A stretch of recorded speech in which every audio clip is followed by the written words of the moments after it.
So you got kicked out of the DMT realm, and now they don't want to let you back in, and you've got no idea why. This is happening to a lot of people at the moment, like people who smoke DMT regularly. All of a sudden say, well, I've just, for no fucking reason, just got kicked out of the realm, and now they won't let me back in. Some people don't get kicked out. Some people are allowed to stay, but it seems like more and more and more people are getting kicked out. And I think the reason for that is because, first, when it happens, you feel very rejected.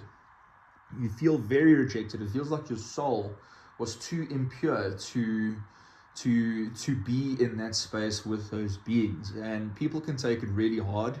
And I think it's important to know that it has nothing to do with the rejection of who you are. It's nothing personal. It isn't a personal thing, getting kicked out. The reason why people get kicked out of that space is because when we forcefully induce a doorway into that space using a chemical, we take with us our entire human ego, our human psychological structure, as well as our conscious projections that are being filtered through that psychological structure.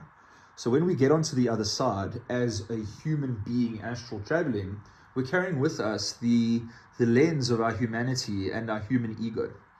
So when we bring with us our negative psychological projections and we go into that high dimensional space, okay, it starts to manifest those projections exponentially, because in higher dimensional space, things manifest a lot quicker than what they would do in a lower dimensional space.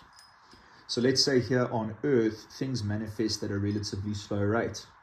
And I don't know if you guys ever watched that documentary, The Secret, and he explains, if we create and project reality as we think, then why doesn't it manifest instantly? And he doesn't say why, but he does say, thank goodness that it doesn't, because imagine if every thought you had manifested instantaneously.